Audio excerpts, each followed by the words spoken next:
নমস্কার বন্ধুরা, মেঘার সাথে বাঙালিয়ানার আরও একটি নতুন পর্বে আপনাদের সবাইকে স্বাগত। ডিম আমাদের সকলেরই খুব পছন্দের জিনিস। আজ সেই ডিম দিয়েই একটি রেসিপি আপনাদের সঙ্গে শেয়ার করছি, ডিম ভাপার রেসিপি।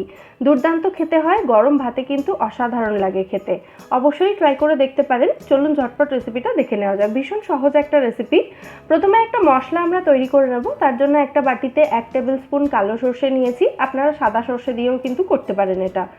সর্ষের সাথে দিয়ে দিচ্ছি পোস্ত। 1 টেবিল স্পুন সর্ষের সাথে 1.5 টেবিল স্পুন মতো পোস্ত দিলাম আমি। এই সর্ষে পোস্তর সাথে আমাদের বেটে নিতে হবে 2 টেবিল স্পুন মতো নারকেল কোড়ানো।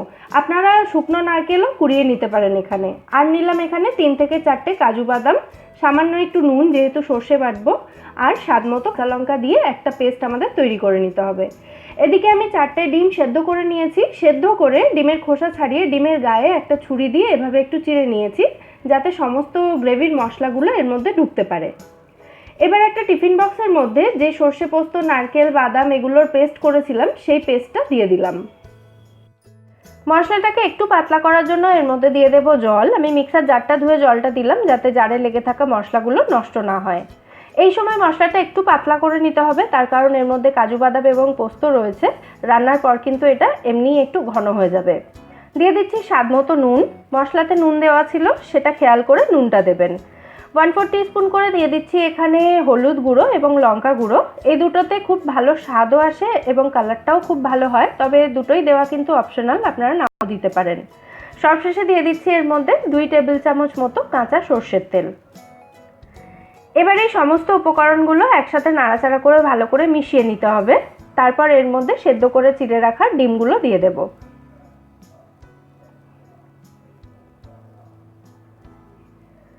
ডিমগুলো দিয়ে গ্রেভির মধ্যে ডিমগুলো ভালো করে ডুবিয়ে দিতে হবে।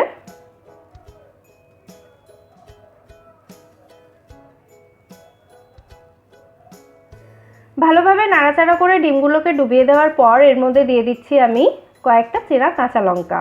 কাঁচা লঙ্কাটা কিন্তু দারুণ একটা ফ্লেভার অ্যাড করে, এই রান্নাতে অবশ্যই দেবেন। এবার টিফিন বক্সের ঢাকনা বন্ধ করে এটা 10 মিনিট এভাবেই রেখে দেবো ম্যারিনেট করার জন্য। তারপর বাকি রান্নাটা করব। 10 মিনিট পর আমি একটা কড়াইতে এখানে 1 গ্লাস মতো জল দিয়ে সেটাকে গরম হতে দিয়েছি। দেখুন জলটা ফুটতে শুরু করেছে। এই সময় গ্যাসের ফ্লেমটা লো থেকে মিডিয়াম করে দেব। আর এই লো থেকে মিডিয়াম ফ্লেমে রেখেই টিফিন বক্সটা এই জলের উপরে বসিয়ে দিয়ে এটাকে স্টিম করতে হবে কড়াইটা ঢাকা দিয়ে 10 থেকে 15 মিনিট মতো। 10 মিনিট মতো রাখলেই কিন্তু হয়ে যায়। আর গ্যাসের ফ্লেমটা খেয়াল রাখবেন, লো থেকে মিডিয়াম থাকবে, মিডিয়ামের বেশি কিন্তু করবেন না। 10 মিনিট পর আমাদের রান্না এখানে একদম রেডি। গ্যাসটা আমি অফ করে দিলাম। তবে এই সময় টিফিন বক্সটা প্রচণ্ড গরম থাকে, এটা কিন্তু বের করতে যাবেন না, তাহলে ছাকা খেতে পারেন। 10-15 মিনিট এটাকে এভাবেই রাখার পর তারপর টিফিন বক্সটাকে বের করব। একটু ঠান্ডা হয়ে যাওয়ার পর আমি টিফিন বক্সটাকে খুলে নিলাম। এখন দেখুন গ্রেভিটা দেখে মনে হচ্ছে না যে ওপরটা একটু শক্ত হয়ে গেছে বা বড্ড বেশি ঘন হয়ে গেছে। যেহেতু এর মধ্যে কাজু বাদাম দেওয়া রয়েছে, সেই জন্য কিন্তু এর টেক্সচারটা এরকম হয়ে গেছে। এটাকে ভালোভাবে একবার নাড়াচাড়া করে মিশিয়ে নিলেই দেখবেন এর টেক্সচার আবার আগের মতো স্মুথ হয়ে যাচ্ছে। কিন্তু যেহেতু কাজু বাদাম এবং পোস্ত রয়েছে, গ্রেভিটা কিন্তু আগের থেকে অনেকটাই ঘন হয়ে গেছে। দেখুন এর টেক্সচার কিন্তু আগের মতোই আবার স্মুথ হয়ে গেছে। গরম ভাতের সঙ্গে সার্ভ করুন এই ডিম ভাপা। অসাধারণ লাগে খেতে, বানানোও ভীষণ সহজ, আর স্বাদে কিন্তু একদম অতুলনীয়। গরম ভাতে শুধু এই ডিম ভাপা হলে আর কিচ্ছু কিন্তু চাই না।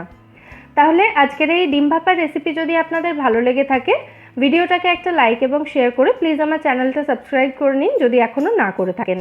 আর পাশে থাকা বেল আইকনটা অবশ্যই ক্লিক করে দেবেন নিত্য নতুন রেসিপির আপডেট সবার আগে পাওয়ার জন্য। ফিরে আসবো নতুন কোনো রেসিপি নিয়ে। সবাই ভালো থাকবেন।